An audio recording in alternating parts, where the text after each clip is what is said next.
Hello मेरे प्यारे दोस्तों, सभी का स्वागत है आपके अपने यूट्यूब चैनल पेशन मैथ स्टडी में। तो आज के इस वीडियो में हम लोग क्लास 9th मैथ अध्याय 2 प्रश्नावली 2.1 रैखिक बहुपदों का परिचय क्वेश्चन नंबर 1 देखिए। कहता है नीचे दिए हुए बहुपदों की जो है वह घातें ज्ञात करना है। तो सबसे पहले हम जो है वह प्रश्नावली 2.1 2.2 2.3 2.4 2.5 और ये 2.6 और अंतिम प्रश्नावली जितना भी जो है वह अध्याय 2 में जितना भी प्रश्नावली और अंतिम प्रश्नावली है, हम जो है वह 2.1 में ही जो है वह सभी का बेसिक कॉन्सेप्ट हम जो है वह समझ लेते हैं और फिर जाके हम जो है वो एक्सरसाइज के क्वेश्चन को सॉल्व करेंगे, तब जाके आपको अच्छा से समझ में आएगा। ठीक है, तो आप लोग अच्छे से देखिएगा। आप जो है ना इनका जो है वह नोट भी जो है वो बना लीजिएगा। हेडिंग में दे दीजिएगा बहुपदों का परिचय, 9th है अध्याय 2 है। सबसे पहले हम जो है वह बहुपद को जो है वह समझने से पहले हम जो है वह चर को समझते हैं। चर जो है वह क्या होता है, चर को इंग्लिश में हम वेरिएबल्स कहते हैं। ये जो है वो समझिए क्या होता है। बीजीय व्यंजकों में उपयोग होने वाली अक्षरों या फिर संख्याओं को ही जो है वो हम चर कहते हैं। बीजीय व्यंजक में हम जो है वह अक्षर या फिर संख्याओं को यूज करेंगे तो वही हमारा क्या कहलाएगा, चर कहलाएगा, जिसका मान हमेशा जो है वो बदलता रहता है। आप ये भी कह सकते हैं जिसका मान हमेशा बदलता रहता है उसी को हम क्या कहते हैं, तो वेरिएबल कहते हैं, अर्थात उन्हीं को हम जो है वो चर कहते हैं। जैसे जो है वो एक्स वाई जेड टी हो गया, उदाहरण हो गया एक्स वाई जेड टी। इनका मान जो है वो हरदम जो है वो बदलते रहता है, समय के अनुसार जो है वो बदलते रहता है। ठीक है, चलिए यही हमारा क्या कहलाएगा, तो चर कहलाएगा, वेरिएबल्स जो है वो कहलाएगा। ठीक, अब देखिए अचर जिनको इंग्लिश में हम कॉन्स्टेंट्स कहते हैं, कांस्टेंट कहते हैं, तो ये जो है वो क्या होता है, तो इनका डिफिनीशन देखिए।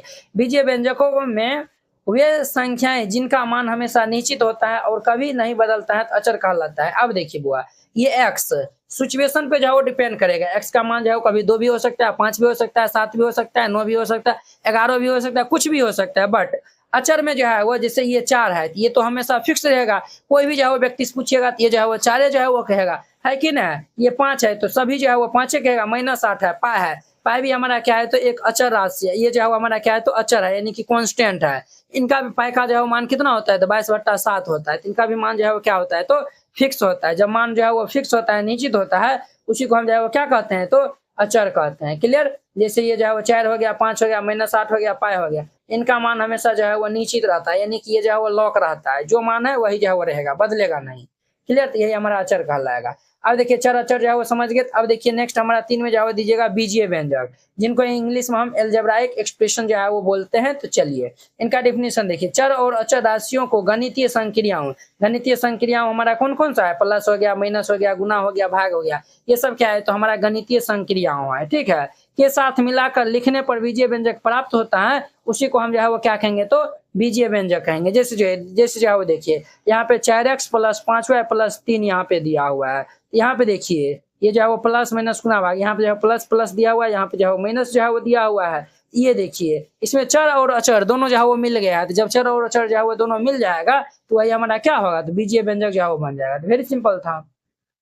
अब देखिए पद समझिए, जिनको इंग्लिश में हम टर्म्स कहते हैं, इनका जो है वो डिफिनीशन देख लेते हैं। बीजीय व्यंजक के वे भाग जो मिलकर पूरा व्यंजक बनाते हैं। पद हमेशा प्लस माइनस के चिन्ह द्वारा जो है वो अलग अलग होते हैं। पद जो है वो हमारा क्या होता है, तो बीजीय व्यंजक के वे भाग जो पूरा व्यंजक बनाते हैं। बीजीय व्यंजक का जो है वो भाग जो पूरा व्यंजक को जो है वो बनाता है। क्लियर, वही हमारा पद कहलाएगा। और पद हमेशा जो है वो प्लस माइनस से जो है वो अलग अलग होता है। जैसे देखिए यहाँ पे 4x प्लस 5y प्लस 3 है, इसमें 4x जो है वो हमारा पहला पद हो गया, 5y है ये दूसरा पद हो गया, 3 जो है वो हमारा तीसरा पद हो गया। समझे ना। यहाँ पे देखिए 4x प्लस 5y प्लस 3 में जो है वो 3 गो पद है, एक 5x प्लस ये 5y है और ये जो है वो हमारा 3y। अगर यहाँ पे माइनस रहता हम -3 जो है वो लेते, अगर यहीं पे अगर माइनस रहता तो -5y लेते। क्लियर। अब चलिए नेक्स्ट जो है वो समझिए 5 में हमारा है गुणांक, जिनको इंग्लिश में हम कोफिशिएंट्स कहते हैं। ये जो है वो क्या होता है, तो समझिए इनका डिफिनीशन। बीजीय व्यंजकों के पदों में चर के साथ गुना होने वाली संख्या को हम जो है वो गुणांक कहते हैं। बीजीय व्यंजक का हमारा जैसे जो है वो ये हमारा जो है वो y³ है। बीजीय व्यंजक क्या है, तो ये हमारा y³ है। ठीक है, इसमें मान चलिए हम 5 से जो है वो गुना कर दिए, क्या कर दिए, 5 से हम गुना कर दिए। तो 5 से जब गुना करेंगे तो ये कितना होगा, 5y बन जाएगा। तो यहीं पे ये जो हमारा 5 है यही हमारा गुणांक कहलाएगा। क्या कहलाएगा, गुणांक। तो 5y³ का गुणांक हमारा क्या होगा, तो यहाँ पे सॉरी y³ का गुणांक हमारा क्या होगा, तो y की जो है आगे 5 है तो 5 हो जाएगा। यहाँ पे y का जो है गुणांक पूछेगा तो यहाँ पे 2 है तो 2 हम जो है लिख देंगे। यही जो है वो दिया हुआ है। चर हमेशा बदलते चर बदलते हैं, अचर नहीं बदलते हैं, इन्हें समझा बीजीय गणित की पहली चीज। ये जो है वो चर जो है वो बदलते रहता है और अचर जो है वो फिक्स रहता है, ये नहीं बदलता है। क्लियर, 5 नंबर समझ गए होंगे। अब देखिए इनका हमारा 6 जो है वो हेडिंग जो है वो लिख लीजिए समीकरण, फिर हम जो है वो बहुपद में आएंगे। समीकरण जिनको इंग्लिश में हम इक्वेशन जो है वो बोलते हैं, ये क्या होता है समझिए।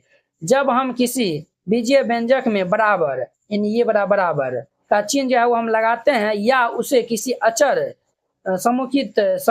समीकित करते हैं तो वो हमारा क्या जो है वो बन जाता है, तो समीकरण बन जाता है। आप सिंपल याद रखिएगा, अगर कोई बीजीय व्यंजक में जो है वो बराबर का जो है वो साइन लगा रहेगा वही हमारा समीकरण कहलाएगा। जैसे 2x + 10 = 64, यहाँ बराबर का साइन लगा हुआ है तो ये समीकरण कहलाएगा। क्लियर। अब देखिए हमारा जो है वो चैप्टर का नाम है बहुपद। तो बहुपद जिनको इंग्लिश में हम पोलिनोमियल कहते हैं, यहाँ से चालू होता है। तो आप अगर पिछला जो है वो जानते हैं सब, तो ये भी जो है वो आप आसानी से समझ जाइएगा।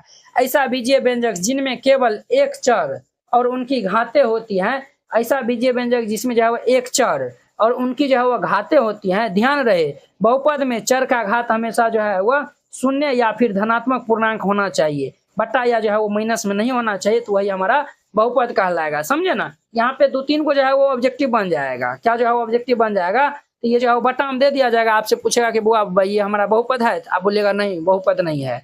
माइनस में दिया रहेगा तो आपसे पूछेगा बहुपद है, तो वो बहुपद नहीं होगा। आपको एग्जाम्पल से जो है वो समझाते हैं। जैसे देखिए x² + 5x + 6 है, तो यहाँ पे जो है वो ये हमारा जो है वो ये बहुपद का जो भी हमारा जो है वो घात होगा शून्य या फिर जो है वो धनात्मक पूर्णांक होना चाहिए। तो 2 भी क्या है हमारा धनात्मक पूर्णांक है, तो 2 हमारा क्या है तो धनात्मक पूर्णांक है। शून्य या फिर जो है वो धनात्मक पूर्णांक होगा तो वही हमारा बहुपद होगा। x का घात यहाँ पे x² + 5x + 6 ये बहुपद हो जाएगा। अब देखिए x का घात हमारा क्या है माइनस में है, तो ये जो है बहुपद नहीं होगा। अब देखिए ये जो है वो रूट में है, रूट का मतलब हो गया x का घात ये 1/2 हो गया, तो ये जो है वो घात हमारा बट्टा में हो गया, ये भी हमारा बहुपद नहीं होगा। वही जो है वो बोला है यहाँ पे x² + 5x + 6 एक बहुपद है, लेकिन x⁻−2 + 3 या फिर √x + 2 जो है वो ये बहुपद नहीं है। क्लियर। अब देखिए वो पदों के आधार पर बहुपद के प्रकार, पदों के आधार पर जो है वो ये 3 प्रकार का हम जो है पढ़ेंगे। एक पद ये जिनको इंग्लिश में मोनोमियल कहते हैं, तो ये जो है वो एक पद वाला बहुपद जो है वो एक पदी बहुपद कहलाएगा, जिसमें जो है क्या वो पद होगा वही हमारा एक पद वाला बहुपद कहलाएगा। जैसे देखिए ये 5x है, यहाँ पे जो है वो सिंगल पद है, ये हमारा क्या कहलाएगा एक पदी मोनोमियल बहुपद कहलाएगा। ठीक है।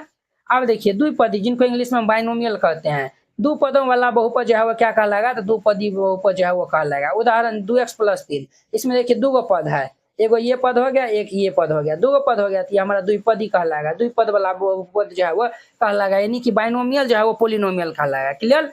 अब देखिए वो त्रिपदी जिनको इंग्लिश में हम जो है वो ट्राइनोमियल जो है वो हम कहते हैं। 3 पदों वाला बहुपद को हम जो है वो त्रिपदी बहुपद कहेंगे। जिस बहुपद में जो है वो 3 गो पद होगा वो त्रिपदी बहुपद कहलाएगा। जैसे देखिए x² + 5x + 6 हम जो है वो आपको बताए थे, पद जो है वो प्लस माइनस से जो है वो अलग होता है। तो हमारा x² एगो पद हो गया, 5x दूसरा पद हो गया और 6 ये तीसरा पद हो गया। तो 1 2 3 3 वो पद है, तो ये हमारा त्रिपदी कहलाएगा। ठीक है, ट्राइनोमियल पोलिनोमियल कहलाएगा। क्लियर। अब चलिए वो नेक्स्ट जो है वो हेडिंग दे दीजिएगा बहुपद की घात, डिग्री ऑफ पोलिनोमियल।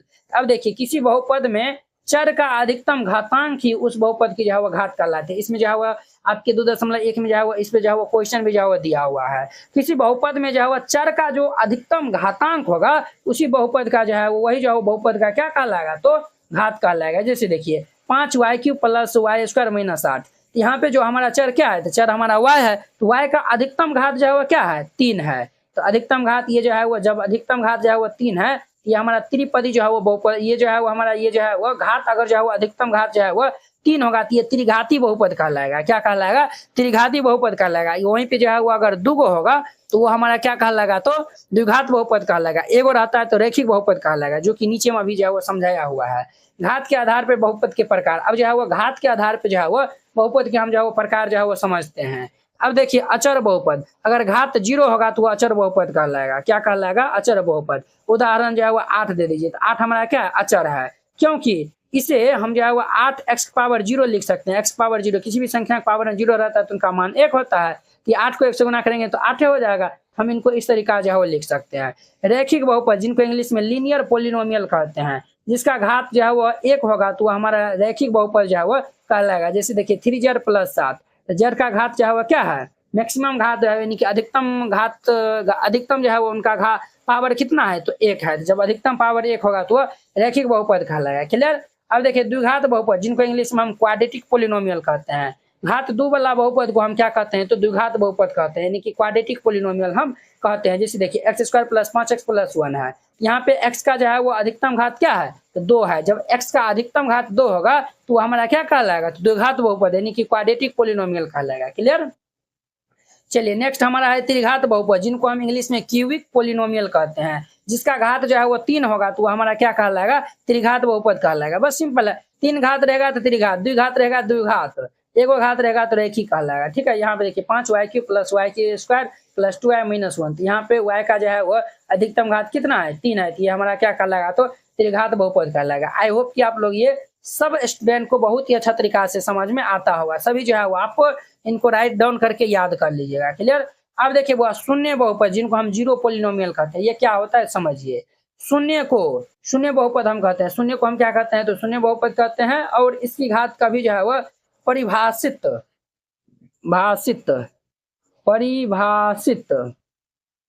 नहीं होती है। इनकी घात जो है वह परिभाषित तालम से होगा, परिभाषित नहीं होती है। ठीक है, उदाहरण के लिए हमारा 0 हो जाएगा। बस ये सिंपल है। अब देखिए बहुपद का शून्य, ये इंपॉर्टेंट है। शून्य या फिर 0 बोलिए या फिर रूट बोलिए। चर का वह मान जिसे बहुपद में रखने पर पूरे बहुपद का मान शून्य होता है, उस बहुपद के लिए देखिए हम जो है वो कोई बहुपद है, जैसे जो है वो देखिए x-5 है। ठीक है, अभी जो है वो ये नीचे वाला छोड़ दीजिए, देखिए x-5 दिया हुआ है। अब देखिए x का मान हम यहाँ पे 5 रखेंगे तो 5 में 5 क्या होगा, 0 हो जाएगा। तो 5 रखने पर हमारा जो है वो इस बहुपद में हमारा 0 होता है, तो 5 जो है वो इनका जो है वो क्या होगा, तो 0 हो जाएगा। ये 0 हो जाएगा यानी कि रूट हो जाएगा, शून्यक हो जाएगा, समझे ना। तो वही यहाँ पे जो है वो बोला है। बहुपद x-5 में यदि x बराबर 5 रखे तो ये 5 - 5 बराबर 0 आता है, तो इस बहुपद का जो है वो शून्यक हमारा कितना होगा, 5 जो है वो इसका शून्यक हो जाएगा। यही जो है वो बतवा बताया हुआ है। क्लियर। ये हमारा 9 नंबर जो है वो पॉइंट कंप्लीट हो गया। अब देखिए इनका हमारा 10वां नंबर जो है वो पॉइंट देखिए। तो 9 नंबर हमारा कंप्लीट हो गया, यहाँ पे 10 नंबर तो कंप्लीट हो गया 10 नंबर तक। अब देखिए 11 नंबर में, ये भी इंपॉर्टेंट है, गुणनखंड प्रमेय, फैक्टर थ्योरम, ये भी जो है वो इंपॉर्टेंट है। इनको हम जो है वो समझते हैं। यदि किसी बहुपद में x का मान a रखने पर मान जो है वो शून्य आता है, तो x - a उस बहुपद का एक जो है वो पक्का गुणनखंड होगा। ये जो है वो क्या बोला है समझिए। अगर x का मान हम जो है वो a रखेंगे, क्या रखेंगे, a रखेंगे। अगर a रखने पर मान जो है वो 0 आता है, तब जाके जो है वो ये x - a जो है वो उस बहुपद का एक जो है वो पक्का जो है वो गुणनखंड होगा, समझे ना। पक्का जो है वो क्या होगा, तो गुणनखंड होगा। यदि x बराबर 2 रखने पर मान 0 आता है, देखिए वो +2 इससे रहेगा तो -2 हमारा बन जाएगा, तो x - 2 उनका जो है वो एक क्या होगा, तो गुणनखंड होगा। ठीक है, आपको जो है वो एक हम एग्जाम्पल से जो है वो समझाते हैं। जैसे जो है वो देखिए, ये हमारा x², ठीक, माइनस ये 6x दे दीजिए और प्लस यहाँ पे 9 दे दीजिए। यहाँ पे हम क्या दे दिए हैं, तो 9 दे दिए हैं। अब देखिए यहाँ पे हम जो है x का मान 2 रखते हैं, क्या रखते हैं, तो 2 रखते हैं। ठीक, यहाँ पे देखिए हम यहाँ पे जो है वो रखते हैं, चूंकि x बराबर अगर जो है यहाँ पे जो है वो हम रखते हैं, चूंकि x बराबर जो है वो हम यहाँ पे 2 रखेंगे। जब 2 रखेंगे तो 2 का स्क्वायर कितना होता है, 4। फिर 2 रखेंगे तो ये 6 दूनी की -12 हो जाएगा। ठीक, और ये प्लस ये 9 हो जाएगा। कितना होगा, तो ये 9 हो जाएगा। तो 9 4 13 में से 12 हो जाएगा, तो ये हमारा कितना हो जाएगा, तो हमारा 13 में से 12 हो जाएगा तो 1। तो 2 पे जो है वो नहीं सेटिस्फाई होता है। ठीक, अगर हम यहाँ पे जो है वो, तो ये जो हम x बराबर 2 रखे थे ना, तो ये इनका गुणनखंड नहीं होगा। ठीक है, अब देखिए x² माइनस ये 6x प्लस 9 दिया हुआ है, तो हम x बराबर जो है वो 3 रख लेते हैं। तो जब 3 रखेंगे तो ये 3² माइनस ये 6 गुना में 3 प्लस ये 9 हो जाएगा। देखिए वो 3 3 9 माइनस 36 18 और ये प्लस ये 9 हो जाएगा। ठीक, तो 9 9 हमारा कितना होगा, 18 माइनस ये 18, 18 में से 18 हो जाएगा तो ये हमारा कितना हो जाएगा, 18 में से 18 हो जाएगा तो ये 0 हो जाएगा। हम जो है वो x बराबर 3 रखे हैं, तो यहाँ पे जो है वो 0 आया हुआ है। अब देखिए बुआ, जब हम x बराबर 3 रखे हैं तो यहाँ पे ये 0 आया हुआ है। हम जो है वो +3 इससे रहेगा, तो हम जो है वो कह सकते हैं कि ये x - 3 जो है वो ये इस गुणनखंड का जो है वो ये क्या है, तो हमारा गुणनखंड होगा। ठीक है, इनका जो है वो क्या होगा, तो एक गुणनखंड होगा। इनसे पूरा पूरी भाग दीजिएगा ना, तो ये पूरा पूरी जो है वो भाग लग जाएगा। देखिए ना, ये x² माइनस ये 6x प्लस 9 दिया हुआ है ना, इनका हम गुणनखंड जो है वो निकाल लेंगे। ये हमारा एक्स स्क्वायर माइनस ये 3x माइनस ये 3x दे दीजिए, प्लस ये 9 दे दीजिए। अब देखिए बुआ, ये हमारा x कॉमन ले लेंगे तो ये हमारा x माइनस 3, फिर हम यहाँ से माइनस 3 कॉमन लेंगे तो ये x प्लस माइनस माइनस 3 हो जाएगा। अब देखिए यहाँ पे हमारा क्या होगा, x माइनस 3 इंटू ये हमारा x माइनस 3 आएगा। देखिए वो x माइनस 3 जो है वो एक इनका जो है वो गुणनखंड है ना, तो वही जो है वो ये हमारा गुणनखंड परमेय कहता है। इनको हम जो है वो आपको डिटेल में जो है वो बता दिए हैं। क्लियर। अब देखिए वो रैखिक प्रतिरूप जिनको हम जो है वो लीनियर पैटर्न कहते हैं, ये जो है वो समझिए। संख्याओं का एक अनुक्रम जहाँ दो लगातार पदों के मध्य अंतर जो है वो अचर जब समान होता है तो वही हमारा रैखिक प्रतिरूप कहलाएगा। जैसे जो है वो देखिए 1 3 5 7 है, यहाँ हर पद में पद का जो है वो बीच का अंतर जो है वो क्या है, 2 है। 3 में से घटाइएगा 2, 5 में से 3 घटाइएगा 2, 7 में से 5 घटाइएगा तो 2। यहाँ पे जो है वो हर पद के बीच का जो है वो अंतर हमारा क्या है, तो 2 है। तो जब हर पद के बीच का अंतर 2 होगा वही हमारा रैखिक प्रतिरूप कहलाएगा, लीनियर पैटर्न कहलाएगा। क्लियर, सभी को जो है वो क्लियर हो गया होगा। अब देखिए रेखीय वृद्धि और ह्रास को जो है वो हम समझते हैं। रेखीय वृद्धि, जब कोई राशि समान अंतराल के साथ अचर मान से जो है वह बढ़ती है उसी को हम जो है वह क्या कहेंगे, तो रेखीय वृद्धि जो है वो हम कहेंगे। जैसे जो है वो देखिए इनका ग्राफ जो है वो देखिए, ये जो है वो समान अचर के साथ जो है वह ये पहले जो है वो यहाँ पे था, मतलब ये छोटा था, फिर इनमें थोड़ा वृद्धि हुआ तो ये हुआ, फिर थोड़ा वृद्धि हुआ तो यहाँ पे गया, इनमें थोड़ा वृद्धि हो गया यहाँ पे गया, इनमें थोड़ा वृद्धि हो गया तो इतना गया। तो देखिए यहाँ पे जो है वो आप देख सकते हैं ये हमारा जो है वो ये इतना ही वृद्धि हुआ है। फिर देखिए ये अगर जो है वो हम इनको कर दिए हैं तो देखिए यहाँ पे जो है वृद्धि जो है वह इतना, ये देखिए वृद्धि जो है वो इतना इतना जो है वो सभी जो है होते जाता है। तो वृद्धि जब यहाँ पे समान दर से जो है वो बढ़ रहा है वही हमारा रेखीय वृद्धि कहलाएगा। जैसे हर किलोमीटर पे जो है वो 60 रुपया यात्रा पे जो है वो खर्च बढ़ना। जैसे जो है वो देखिए 100 रुपया है, 100 रुपया है, अगर 1 किलोमीटर जाइएगा यहाँ पे देखिए 60 डी दिया हुआ है, डी जो है वो यहाँ पे ये बता रहा है अगर आप 1 किलोमीटर जाइएगा तो यहाँ पे रखेंगे तो 160 रुपया लगेगा। ठीक, और फिर जो है वो 2 किलोमीटर जाएगा तो यहाँ पे हम 2 से गुना कर देंगे तो जो है वो यानी कि 120 और ये जो है वो इस तरीका जो है वो बढ़ते ही जाएगा, समझे ना। तो ये जो है वो हाँ यही हमारा रैखिक वृद्धि कहलाता है।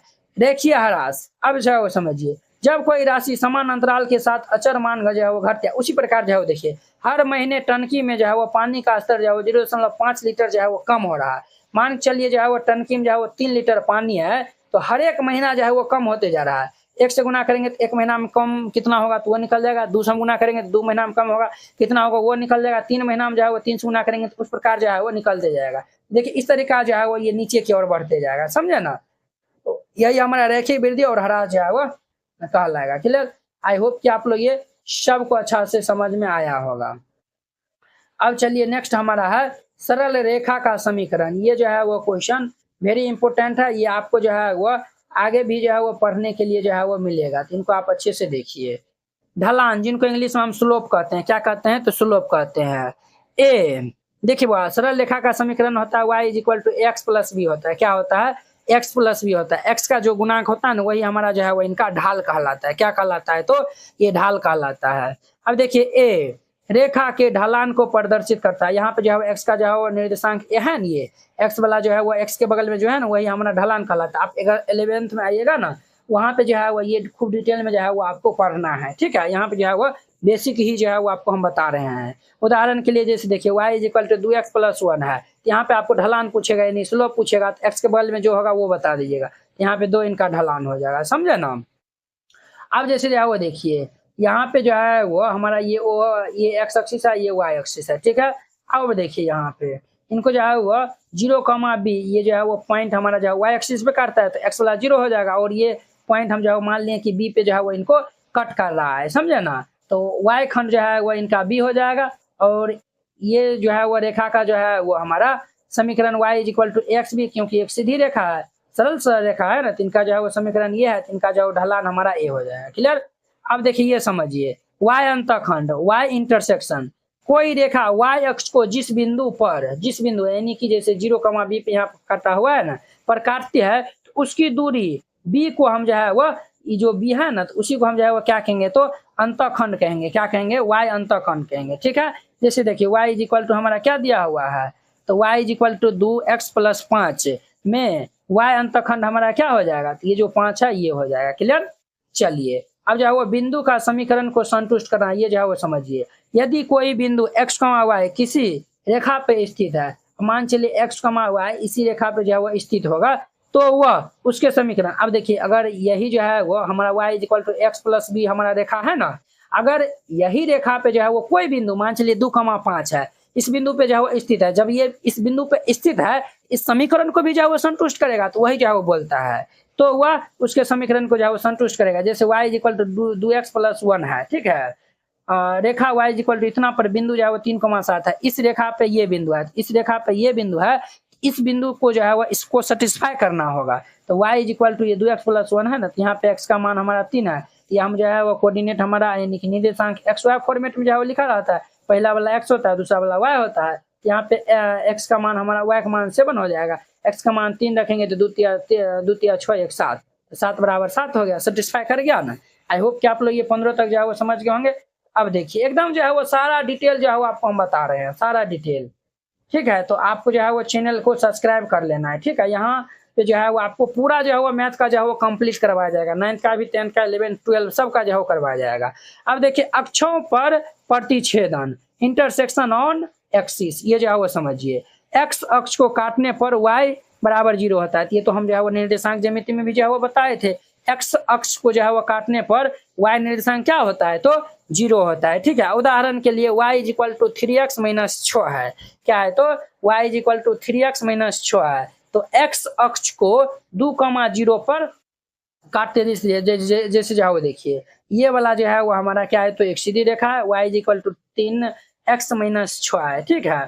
तो ये जो है वह x अक्ष को जो है वो ये जो है वो 2 को थोड़ा इधर कर दीजिएगा, 2,0 पे जो है वो काट दिया है, ठीक है। और y अक्ष को जो है वो 0, माइनस 6 पे काटते हैं। y अक्ष को काटने पर x नियामक क्या होता है, x इक्वल टू 0 होता है। y अक्ष को जब जो है वो काटेगा x बराबर 0 हो जाएगा। देखा y equal to 3x minus 6 है, तो y अक्ष को जो है वो 0, माइनस 6 पर जो है वो ये काट दिया है, समझे ना। अब देखिए जब देखिए x का प्रतिच्छेदन बिंदु y बराबर 0 हो जाएगा, y बराबर हमारा क्या होगा, 0 हो जाएगा। अब देखिए जब हम y बराबर 0 कर देंगे तो यहाँ पे 3x माइनस 6 बराबर 0 कर देंगे, तो 3x बराबर 6, x बराबर क्या हो गया, 2। अब देखिए y बराबर 0 था, x बराबर 2 निकाले थे, ये हमारा 2,0 पे जो है वो ये काटेगा, तो वही तो जो है वो यहाँ पे निकाला हुआ है ना। सिमिलरली यहाँ भी जो है वो x y अक्ष को जो है वो काटने पर x निर्देशांक हमारा 0 होता है। अब जो है वो हम x के स्थान पे यहाँ पे 0 रख देंगे, तो 3 इंटू 0 माइनस 6, तो y बराबर हमारा कितना होगा, माइनस 6, तो ये हमारा बिंदु निकालेंगे तो 0, माइनस 6 हो जाएगा, क्लियर। अब देखिए वो समानांतर रेखाओं की शर्त, पैरेलल लाइंस जो है वो समझिए। यदि दो रेखाओं में ढलान ए समान हो लेकिन अंतःखंड, देखिए वो अगर जो है वो दो रेखा का जो है वो ढलान यानी कि स्लोप जो है वो समान है यानी बराबर है, लेकिन y अंतःखंड बी अलग अलग हो, अगर जो है वो y अंतःखंड जो है वो बी जो है वो अगर अलग अलग जो है वो हमारा देखिए इनका जो है वो स्लोप जो है वो दोनों जो है वो क्या है हमारा समान है। यहाँ पे देखिए x के जो बगल में रहता है वही हमारा ढाल कहलाता है, यहाँ भी 2 है, यहाँ भी जब x के बगल वाला ढाल यही जो है वो 2 है, बट यहाँ पे जो है वो स्लोप हमारा ये y अंतःखंड जो है वो 5 है, यहाँ पे जो है वो 1 है, यहाँ पे 1 दिया हुआ है और यहाँ पे 5 दिया हुआ है, तो ये दोनों जो है वो क्या होगी, तो समांतर होगी, तब जाके जो है वो दोनों समांतर। सिंपल याद रखिएगा, अगर जो है वो ढलान जो है वो बराबर होगा तो वो जो है वो समांतर रेखा होगा, ठीक है। ये दोनों जो है वो अपना अलग अलग जो है वो होबे करेगा, ठीक है। अगर ये जो है वो हमारा y अंतःखंड अलग अलग हो और ढलान जो है वो सेम हो तो हमारा क्या होगा, तो पैरेलल लाइंस होगा। जैसे ये जो है वो y equal to 2x plus 1 और ये y equal to 2x plus 5 दिया हुआ है, आपस में क्या है, तो ये समांतर रेखा है। दोनों रेखाओं की ढलान जो है वो a समान है लेकिन y अंतःखंड जो है वो b अलग अलग है, यानी 5 1 है, अतः ये दोनों जो है वो क्या है, तो समानांतर है, क्लियर। अब देखिए a और b का मान ज्ञात करना। यदि समीकरण y equal to x plus b के लिए दो बिंदु दिए हो, यानी x और y का मान जो है वो x का मान a दिया हो, y का मान b जो है वो दिया हुआ, देखिए समझिए, तो ये दिया हो तो x और y का मान रखकर a और b निकाला जा सकता। ये जो है वो बोलता है यदि समीकरण y equal to x plus b के लिए दो बिंदु जो है वो दिए हो, यानी कि x और y का मान अगर जो है वो हमारा निकालना हो, a और b निकाला जा सकता है। वो कैसे निकाला जाता है जो वो जो है वो समझिए। यदि बिंदु जो है वो 10,350 और बिंदु जो है वो 20,550 हो तो दो समीकरण बनेगा।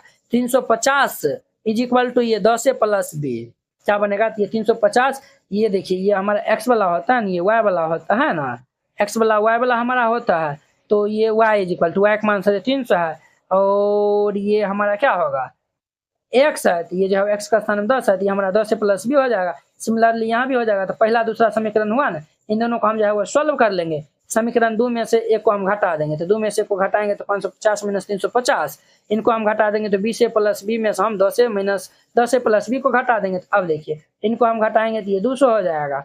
अब देखिए बुआ, ये प्लस बी या माइनस बी, हमारा प्लस माइनस माइनस हो जाएगा, तो ये दोनों तो कैंसिल हो जाएगा, 10 हो जाएगा, तो एक मान बी हो जाएगा। एक का मान है, दोनों में से कोनो में रखेंगे तो हमारा बी का मान आ जाएगा। एक मान पहला हम रखेंगे तो 350 इज इक्वल टू 10 इंटू में ये हमारा 20 प्लस बी हो जाएगा, तो यहाँ पे बी का मान 150 निकलेगा। देखिए भाई ये अगर आप जो है वो समझते हैं ना, ये आपको सब एक्सरसाइज मक्खन की तरह सॉल्व होगा, ठीक है, ये सब जो है यूज होगा, इसीलिए ये जो है वो समझिए।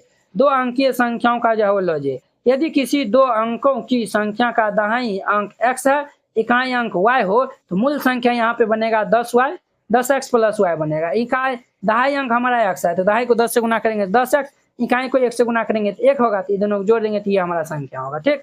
और जगह जब जो है वो हम अंक को जो है वो पलट देंगे, तब हमारा नई संख्या क्या होगा, जब अंक पलट देंगे तो ये 10 यहाँ पे आ जाएगा, और ये y का गुणांक 1 था ना, तो ये हमारा x भी चल जाएगा, तो ये हमारा 10y, y वाला देखिए y वाला गुणांक x के पास चल जाएगा, x वाला गुणांक ये y वाला के पास आ जाएगा, तो ये एक यहाँ पे आ जाएगा और ये यहाँ पे आ जाएगा, तो 10y प्लस x बन जाएगा, समझे ना। इस संख्या 45 में दहाई अंक 4 है, इकाई अंक 5 है, तो मूल संख्या हमारा कितना होगा, तो दहाई अंक 4 है, तो ये 10 गुना 4 और इकाई अंक 5 है, तो जोड़ 5 तो 45 बनेगा। जब इन्हीं को हम जो है वो पलट देंगे तो नया संख्या हमारा क्या बनेगा, तो ये हमारा 10y प्लस x है, तो 10y प्लस x है हमारा, तो y का मान हमारा कितना है यहाँ पे, तो 5 दिया हुआ है, और x हमारा क्या है, तो दहाई अंक यहाँ पे देखिए 10y प्लस 5 है, तो ये देखिए बुआ, ये जो है वो हमारा x का मान था ना, और ये जो है वो हमारा क्या था, y का मान था। यहाँ पे जो है वो हम रखे हैं, तो 10 गुना 5 है, प्लस में ये जो है वो 4, तो 54 हो जाएगा। बस यही सब जो है वो सिंपल था। इस प्रकार से हम जो है वो इसमें 19 को जो है वो पॉइंट बताए हैं, जो कि वेरी वेरी इंपॉर्टेंट था। ये सभी पॉइंट आप जो है वो याद रखते हैं तो एक्सरसाइज के क्वेश्चन को सॉल्व करने में आपको एक पैसा भी दिक्कत नहीं होगा। तो चलिए अब हम एक्सरसाइज के क्वेश्चन को सॉल्व करते हैं, आप लोग अच्छे से देखिएगा। क्लास 9th मैथ संपूर्ण हल new book complete hand written solution Hindi medium ये स्टूडेंट के लिए, और ये कंप्लीट नोट जो है वो हाथ से लिखा हुआ हैंड रिटन जो है वो नोट आपको जो है वो मिलेगा। ये भाग 1 का क्लास 9th का जो न्यू बुक आया हुआ है गणित मंजरी भाग 1 का है। इस नोट में जो है वो आपको मिलेगा ऑल एक्सरसाइज के जो है वो सॉल्यूशन मिलेगा, प्लस में ऑल चैप्टर का जो है वो इंट्रोडक्शन मिलेगा। ये देखिए इस टाइप का आपको जो है वो नोट दिया जाएगा। अध्याय 1 है, पहले जो है वो इंट्रोडक्शन रहेगा और फिर उनके बाद जो है एक्सरसाइज के क्वेश्चन का सॉल्यूशन रहेगा। हर एक चैप्टर में जो है वो इंट्रोडक्शन जो है वो रहेगा, कुछ इस प्रकार से इंट्रोडक्शन रहेगा। फिर उनके बाद देखिए एक्सरसाइज 1.1 है, इनका जो है वो सॉल्यूशन है। फिर इनके बाद जो है वो 1.2 का ये सॉल्यूशन दिया हुआ है। इसी तरीके से हर एक एक्सरसाइज का जो है वो सॉल्यूशन लेगा। प्लस में अंतिम प्रश्नावली है, देखिए अंतिम प्रश्नावली है, इनका भी जो है वो सॉल्यूशन एकदम जो है वो फिगर के साथ में जो है एकदम डिटेल में जो है वो समझाया हुआ है।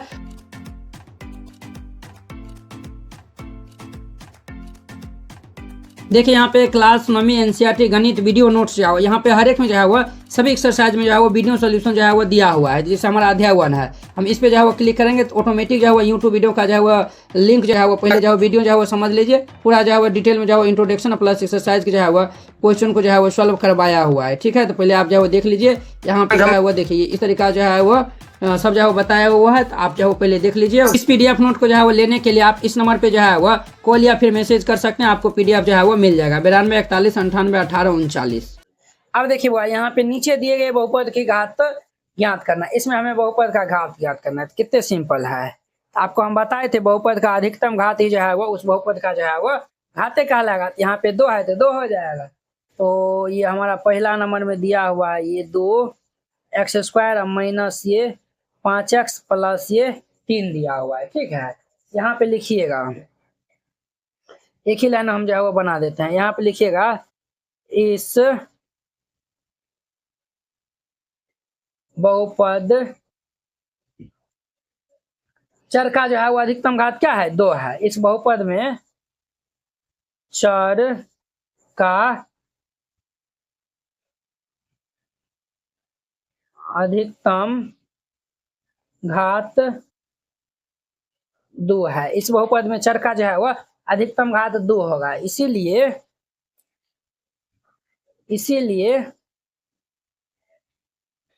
बहुपद की घात हमारा कितना हो जाएगा, तो 2 है। बस ये आंसर हो जाएगा। कितने सिंपल था। इस तरीका से बनाइए, या फिर दूसरा हम दिया हुआ है ये y³ प्लस ये 2y माइनस ये 1। ठीक है, तो हमें जो है वो बहुपद की जो है वो घात बनाना है, बताना है। तो यहाँ पे बहुपद में जो है वो चर का अधिकतम घात क्या है, 3 है, इसीलिए बहुपद का घात कितना हो जाएगा। इसीलिए लिख दीजिए डायरेक्ट, ये भी लाइन लिख सकते हैं, बहुपद की घात 3 है, और यही इनका आंसर हो जाएगा। वेरी सिंपल था। दूसरा नंबर हो गया। तीसरा हम देखिए, ये हमारा कितना 9 है। इनको हम लिख सकते हैं x का घात 0, इनका तो मान n 1 हो जाएगा, इसीलिए लिख दीजिए बहुपद की घात, ये हमारा क्या है, शून्य बहुपद है। क्या है, तो ये शून्य बहुपद है, समझे ना। तो शून्य बहुपद का जो है वो घात हमारा, इनकी घात हमारा क्या हो जाएगा, तो शून्य हो जाएगा, शून्य होगा। ठीक है, ये आंसर हो जाएगा। कितने सिंपल था। ये क्या है, तो एक अचर बहुपद है, और ये हमारा क्या है, तो एक अचर बहुपद है। समझे, ये क्या है, बोले अचर बहुपद है। 4 नंबर में देखिए, 4 में दिया हुआ है 4z माइनस ये 3। तो हमका जो है वो बताना है बहुपद की घात, बहुपद की घात। यहाँ पे z का घात 1 है, तो ये हमारा 1 हो जाएगा, ये आंसर हो जाएगा। कितने सिंपल था। पहला नंबर क्वेश्चन कंप्लीट। घात 1 2 3 के बहुपद जो है वह लिखना है। वह ये बताइए, तो घात 1 वाला बहुपद क्या कहलाएगा, तो हमारा रैखिक बहुपद कहलाएगा। घात 2 वाला आपको बताए थे द्विघात बहुपद कहलाएगा। घात 3 वाला जो है वह त्रिघात बहुपद कहलाएगा। ठीक है, तो हल दे दीजिए, फिर इनको हल करिएगा। यहाँ पे हल दे दीजिए, फिर जाके इनको हल करिएगा। यहाँ पे हम जो है वो पहले लिखेंगे घात 1 का बहुपद। अच्छा, वो ये बताइए घात 1 वाला बहुपद क्या कहलाएगा, बताइए तो। ये भी पूछता है, रैखिक बहुपद कहलाएगा, याद रखिएगा, रैखिक बहुपद। ठीक है, तो हमारा जो है वो चर का जो है वो अधिकतम घात क्या होना चाहिए, तो 1 होना चाहिए। हम मान लेते हैं यहाँ पे ये 3x + 5। ये जो है वो इनका आंसर बुक में जो है वो अलग भी हो सकता है, कुछ भी हो सकता है। चलिए, इनका आंसर जो है वो जो होगा वही बिल्कुल होगा, जो हम लिखे वही होगा। अब देखिए यहाँ पे घात 2 का बहुपद। घात 2 का बहुपद क्या कहलाता है, तो द्विघात बहुपद कहलाता है। द्विघात बहुपद कहलाता है। द्विघात बहुपद हमारा क्या हो जाएगा, हम यहाँ पे लिख देते हैं 2x² माइनस ये 4x प्लस ये 7 लिख देते हैं, बस सिंपल है। अब यहाँ पे लिखिए घात 3 वाला लिखेंगे, घात 3 का बहुपद, जो कि हमारा क्या कहलाता है, तो ये त्रिघात बहुपद कहलाता है। त्रिघात बहुपद कहलाता है। तो जिनका जो है वो पावर 3 होगा तो वही हमारा त्रिघात बहुपद कहलाएगा। जैसे 5x³ प्लस ये x² माइनस ये 2x प्लस 1, ये सब हो जाएगा, बस सिंपल था। अब देखिए 3 नंबर, बहुपद x⁴ minus 3x³ plus 6x² minus ये 2x प्लस 7 में x² का गुणांक और ये x² का गुणांक और x³ का जो है वो गुणांक हमें बताना है। ठीक है, वेरी सिंपल है। यहाँ पे हल दे दीजिएगा, फिर ये इनको हल करिएगा। तो चूंकि बहुपद हमारा क्या दिया हुआ है,